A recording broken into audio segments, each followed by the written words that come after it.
We do a few small extra touches on some of the work that we do, which is we spray painted this black pipe. It was rusted, and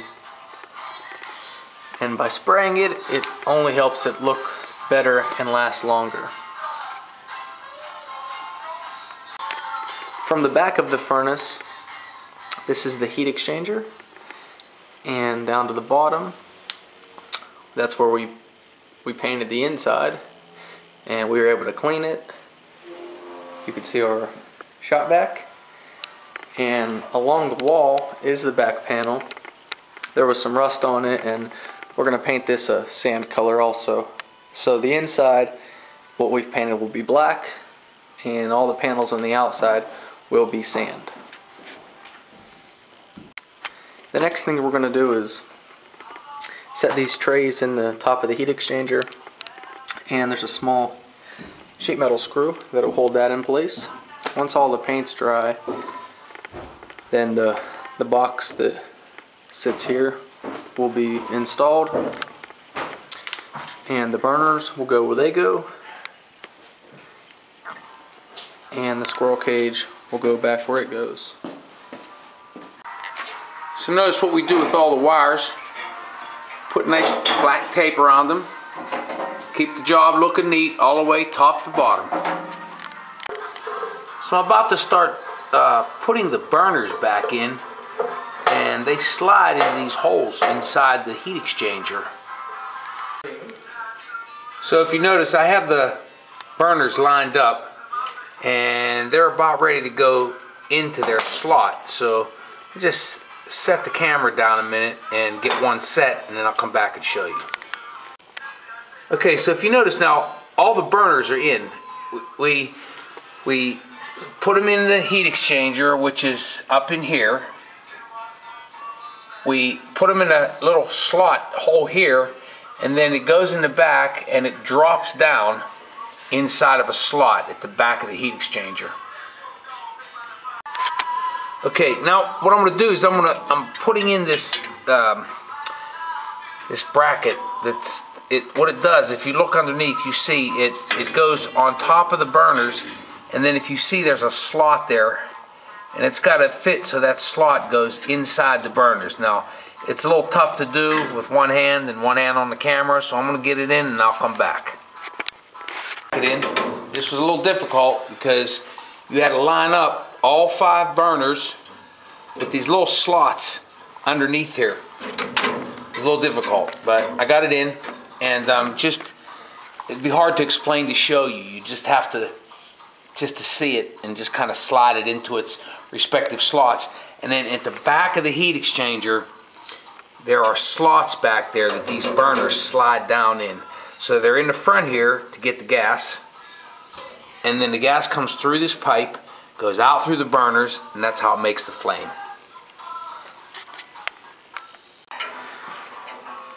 Tell us what you're doing now. What I'm doing here, I should have showed you this before, but what I did is this copper wire goes around and it goes up underneath here. It ends up at what's called the thermocouple, and it's the sensor that tells the furnace that the pilot is on. Oftentimes when you go to light the pilot, it won't stay on. That tells you thermocouple's bad. It's not the only reason, but that's one of the reasons. And then this silver line here, what I did is I connected this on this side. This is a silver line, this is the pilot line, and it's an aluminum tube. Flexible, but you have to move it very slowly so you don't crack it. And it follows up all the way up under here, and it ends up at the pilot. That's how you light the furnace. Now I'm getting ready to install the new motor onto the motor mount. You can see the new wires coming off of it. And here's the old motor. You can tell it's old and dry rotted wires, and that's the old motor and the new motor. And it's going to slide through this hole here, and that's the bushing. It's a 5/8 inch hole, and the bushing you see there brings it down to a 1/2 inch hole. So you need to have that bushing, and your supplier will give you that. So that's what we're gonna do. Before I was talking about the bushing, so now it's all connected. I just want to show you.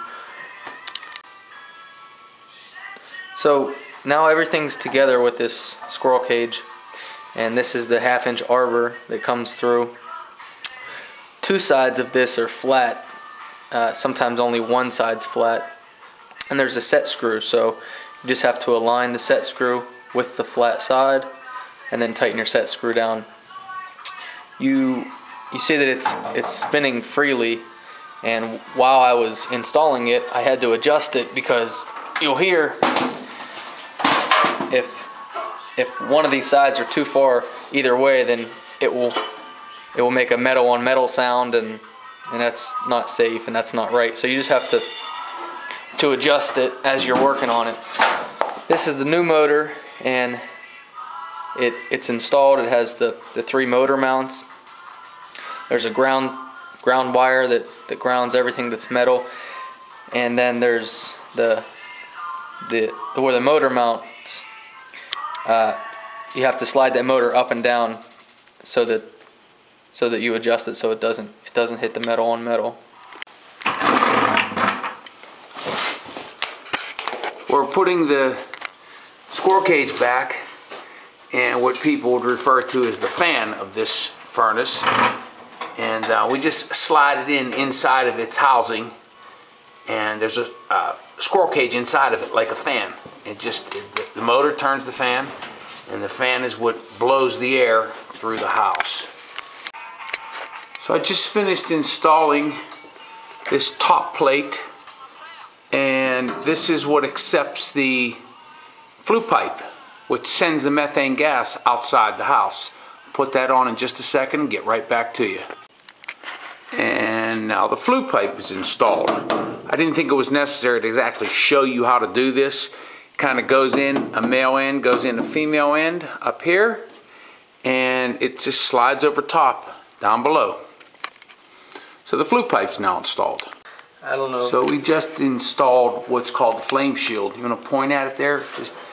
It's a piece of metal that's out in front of the burners, that whenever the flame fires up, when the furnace calls for heat and the flame fires up, it's so that the flame doesn't shoot out the front into the wires. So we're installing those last couple.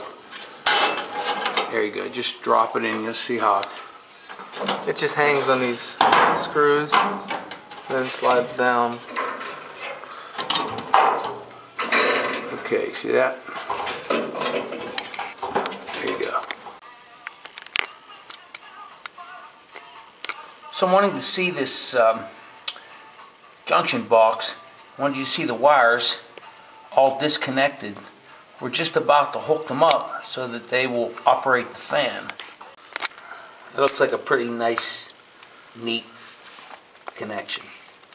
Yeah, it's hard to work on. The furnace is all on the ground, and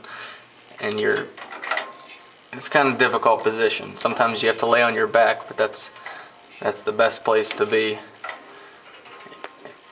Plumbers are usually on their backs under stuff, so just want to make sure it's nice and secure.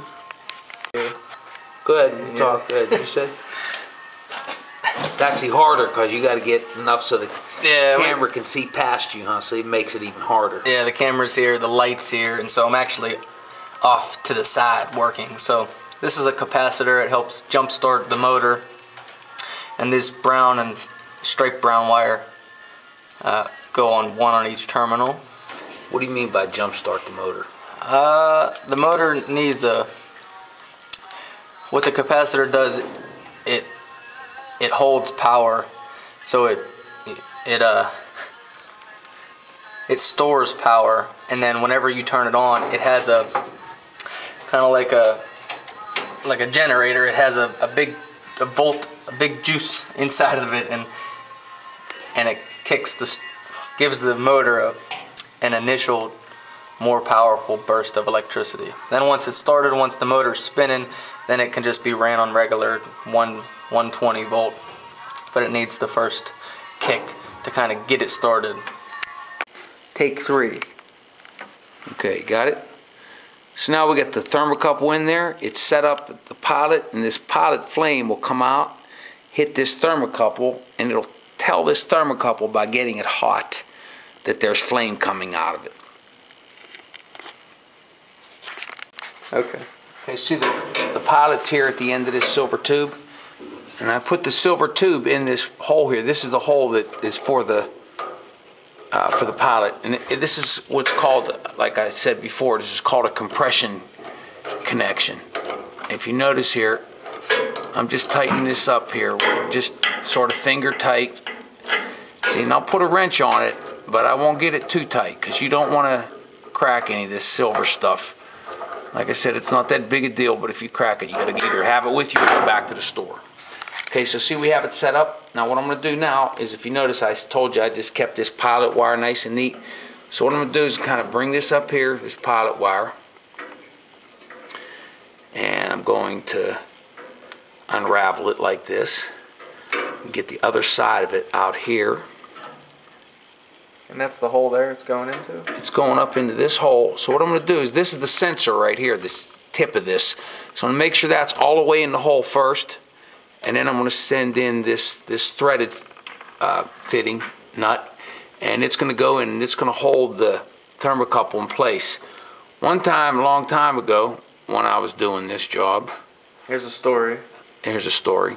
I threaded this in here, but I didn't have the sensor deep enough into the hole. I couldn't figure out why this thermocouple wasn't sensing that there was a flame on, because there was definitely a flame on. I couldn't figure it out, and just by chance I happened to take it back out, and I noticed that the thermocouple wasn't seated, or the sensor of the thermocouple wasn't seated in the hole. So now that I got that, and you see, I'm gonna put this wrench on here, and like I said, same thing.